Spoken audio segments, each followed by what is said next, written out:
Pemirsa, dua juru parkir menjadi korban penembakan airsoft gun di Jalan Mangga Dua Raya, Taman Sari, Jakarta Barat.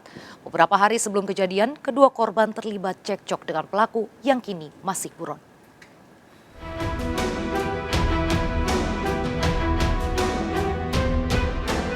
Pada kawasan Jalan Mangga Dua Raya, Jakarta Barat inilah, dua juru parkir menjadi korban penembakan orang tak dikenal. Akibat peristiwa tersebut, kedua korban terluka di perut dan kaki. Usai peristiwa Sabtu malam lalu, kedua korban melaporkan kasusnya ke Polsek Taman Sari. Jadi warga lewat, dia ada rame-rame, mungkin dia rame-rame, kena ketembak kakinya, gitu aja. Yang ketembak itu di bagian mananya?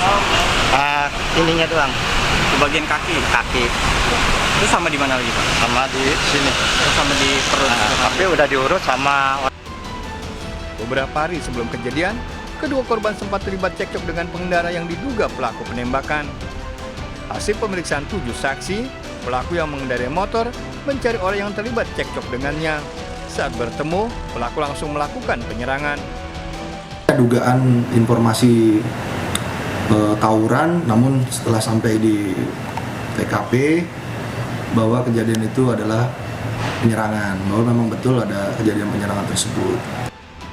Kasusnya dalam penyelidikan. Dari Jakarta, Sofyan Firdaus melaporkan. Seorang pencuri motor di Kabupaten Pasuruan, Jawa Timur babak belur di amuk massa. Agar tidak dicurigai warga, pelaku beraksi dengan atribut ala santri.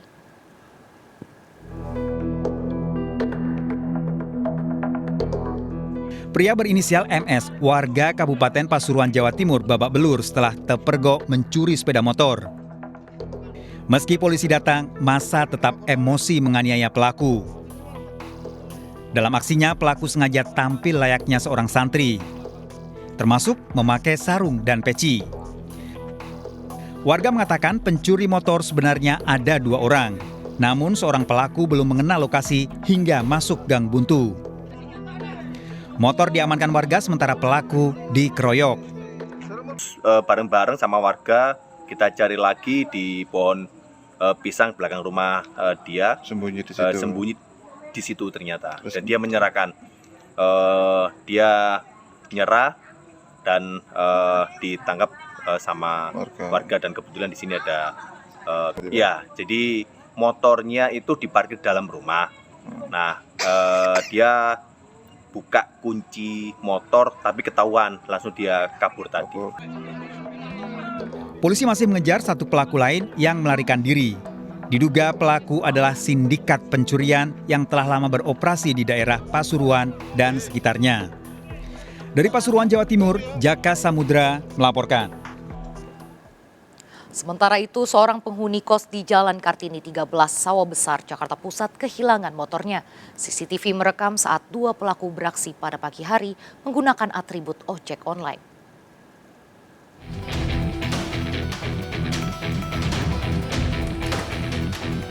Berboncengan motor, 2 pencuri berhenti di Jalan Kartini 13, Sawah Besar, Jakarta Pusat. Situasi yang sepi saat subuh membuat satu pelaku yang menggunakan atribut ojol segera beraksi dengan membongkar kunci motor incarannya. Tak butuh waktu lama, sebuah motor metik terbaru dibawa pelaku. Saat kejadian, motor terparkir di seberang jalan di depan kamar kos korban. Sebelum peristiwa tersebut, korban telah diingatkan untuk memarkir motornya di halaman kos. Pada saat itu, pada kejadian subuh kemarin itu, padahal sudah dikasih tahu sama ketua RT agar motor tersebut jangan taruh di luar, tapi harus di dalam. Namun pada saat itu pemilik motornya mereka enggan untuk memisahkan, maka terjadilah kejadian kehilangan motor pada pukul. Berbekal rekaman CCTV, korban akan melaporkan kasusnya ke Polsek Sawah Besar. Menggunakan kunci ganda mengurangi resiko pencurian motor. Dari Jakarta, Rani Sanjaya melaporkan. Seorang wanita menangis di Jalan Pancoran, Jakarta Selatan setelah handphonenya dirampas jambret. Pelaku memepet korban yang sedang bermain handphone sambil jalan kaki.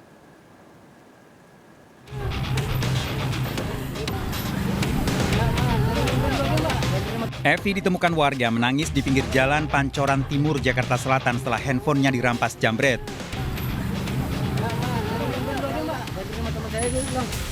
Wanita ini mengaku ketakutan setelah dipepet 2 jambret yang berboncengan sepeda motor. Jambret beraksi saat Evi membuka media sosial di handphone. Aku kan lagi buka Facebook gitu kan, terus udah gitu lagi serius aku buka Facebook, terus dianya lewat kayak gitu, tiba-tiba langsung ngambil. Posisinya Mbak lagi duduk di sana? Jalan. Oh, ya aku lagi jalan. Sambil megang HP ya? Iya, aku lagi jalan sambil megang HP. Berapa orang itu dia? 2. Karena tidak bisa menghubungi kerabatnya, korban diantar warga pulang ke rumah. Sebaiknya selalu berhati-hati saat membuka handphone di tempat umum. Tetap waspada dengan lingkungan sekitar. Dari Jakarta, Helmi Sajangbati melaporkan. Pemirsa, seorang pria perangkat desa memperkosa remaja pria di Temanggung, Jawa Tengah karena kekasihnya menolak diajak berhubungan intim. Pelaku merekam adegan pemerkosaan. Di Temanggung ditemukan lebih dari 500 komunitas pecinta sesama pria.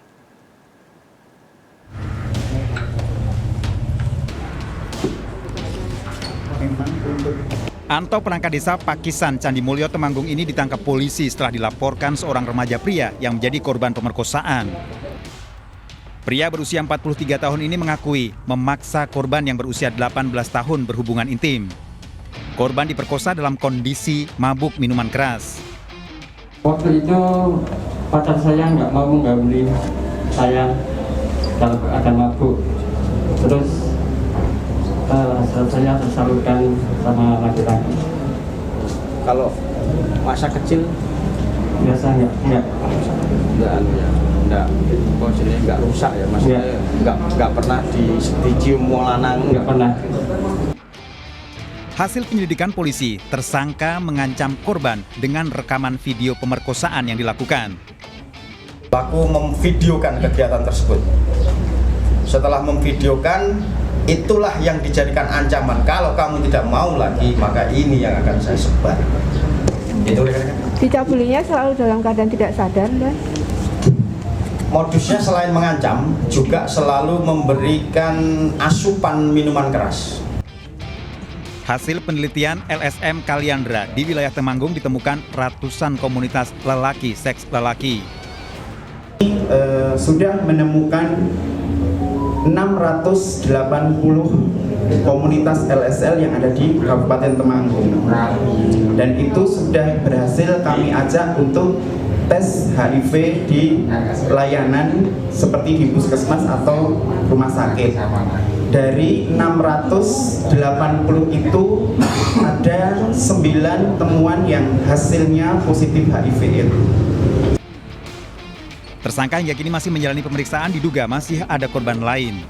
Tersangka terancam hukuman 15 tahun penjara dan denda 5 miliar rupiah, dijerat pasal berlapis pencabulan, serta Undang-Undang Perlindungan Anak.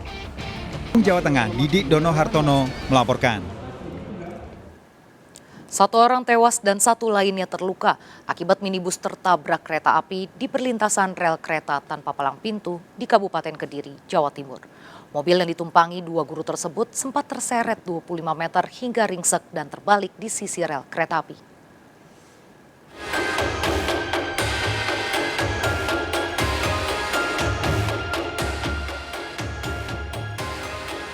Video amatir merekam detik-detik sebuah minibus tertabrak kereta di perlintasan rel tanpa palang pintu di Ngadiluwuh, Kabupaten Kediri, Jawa Timur. Mobil yang ditumpangi 2 guru tersebut sempat terseret 25 meter hingga ringsek dan terbalik di sisi rel kereta api. Kecelakaan terjadi saat mobil yang dikendarai Ahmad Alwi Thohir menerobos perlintasan. Padahal kereta Kertanegara dari arah Kediri menuju Blitar sedang melintas.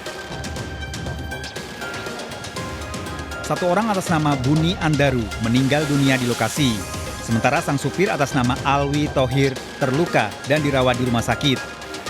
Kami mendatangi TKP, kemudian kami saksikan bahwa itu ada pengemudi dan 1 orang penumpang yang jadi korban. Kondisi korban sudah apa? Untuk pengemudi, alhamdulillah sekarang masih dirawat di rumah sakit Gambiran. Untuk penumpang dinyatakan meninggal. Satlantas Polres Kediri masih mendalami kecelakaan tersebut. Insiden serupa sering terjadi di perlintasan rel kereta tanpa palang pintu sepanjang jalur Blitar-Kediri. Dari Kabupaten Kediri, Jawa Timur, Afnan Subagio melaporkan. Pemirsa, seorang pengendara motor sport di Mojokerto, Jawa Timur tewas tertabrak truk yang datang dari arah berlawanan. Korban hilang kendali saat berusaha mendahului kendaraan di depannya.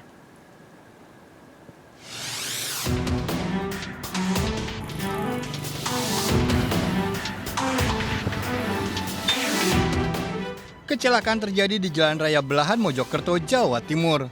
Seorang pengendara motor sport tewas dengan luka parah di kepala dan dada. Sebelum tewas, korban Budi Santoso 25 tahun sempat terseret 50 meter.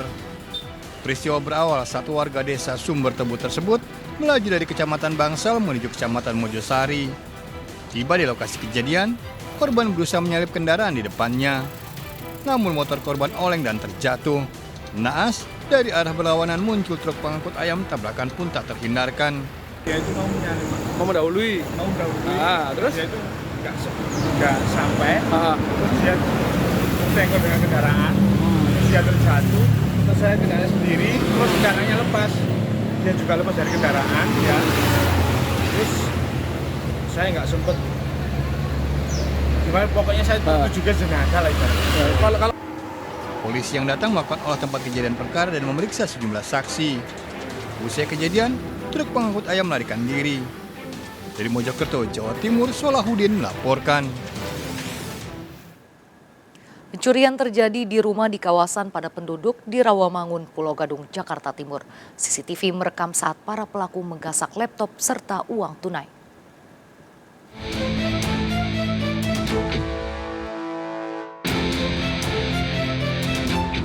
Dua pria masuk ke pemukiman padat di Jalan Pemuda 4, Pulau Gadung, Jakarta Timur.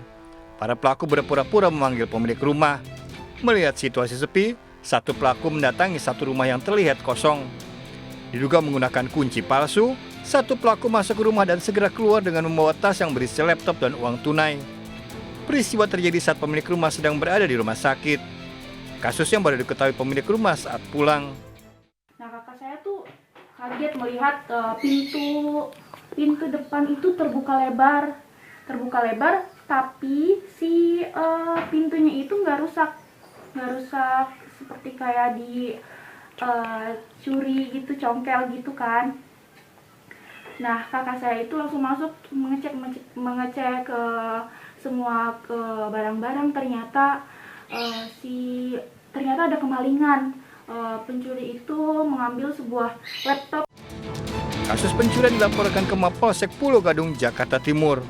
Dari Jakarta, Rio Manik melaporkan. Bocah laki-laki berusia sekitar 4 tahun ditemukan tewas tanpa busana di tepi sungai di Jombang, Jawa Timur. Pada tubuh korban ditemukan luka sayatan di kepala.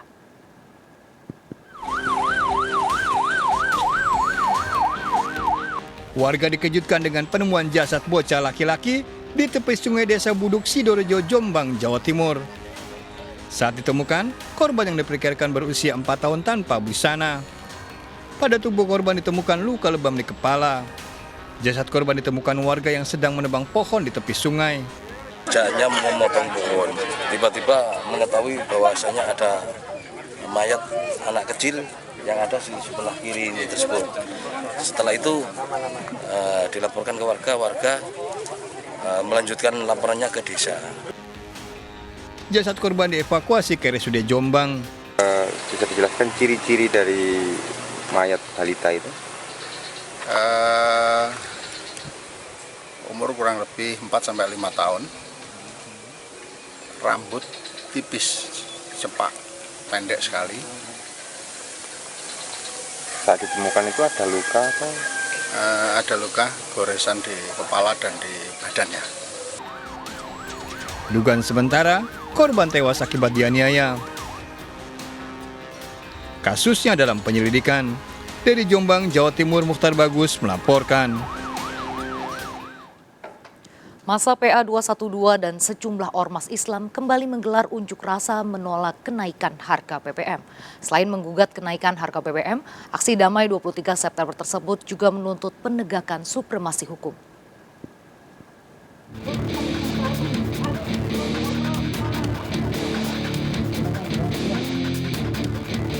Masa Gerakan Nasional Pembela Rakyat menggelar unjuk rasa menolak kenaikan harga BBM di kawasan Patung Kuda Jalan Medan Merdeka Barat, Jakarta hari Jumat. Mereka berdalih gabungan keluarga PA 212 dan berbagai ormas Islam lainnya. Dalam orasinya, perwakilan demonstran menolak kenaikan harga BBM yang dinilai kian membebani rakyat. Karena itu mereka mendesak pemerintah membatalkan keputusan soal kenaikan harga BBM serta penegakan supremasi hukum. Sejumlah tokoh nasional turut turun jalan dalam aksi damai 2309 tersebut, termasuk Abdullah Heha Mahua serta menantu Habib Rizik Sihab, yakni Muhammad Hanif Alatas. Rakyat ternyata apa? Kami rakyat disengsarakan, yang disejahterakan itu para cukong-cukong kaya bukan rakyat. Kami rakyat selalu diperas. Karena itu kelak dia akan bertanggung jawab di akhirat kalau memang dia seorang muslim. Dan juga para DPR yang telah bersumpah di bawah Al-Quran dan di bawah kitab-kitab agamanya masing-masing, hendaknya membela rakyat. Selama ini siapa yang dibela? Ribuan anggota polisi dikerahkan untuk mengamankan unjuk rasa. Ormas-ormas Islam sebenarnya ingin menyampaikan aspirasi mereka langsung kepada Presiden Joko Widodo. Namun Presiden berada di Istana Bogor, Jawa Barat. Dari Jakarta, Raisa Nadia, Aulia Ramadan, dan Eri Nugraha melaporkan. Pemirsa, salinan putusan pemberhentian tidak dengan hormat diserahkan Mabes Polri kepada mantan Kadif Propam Ferdi Sambo atas pemecatannya dari Korps Bayangkara. Sebelumnya, permohonan banding PTDH Ferdi Sambo telah ditolak dalam sidang Komite Banding Polri.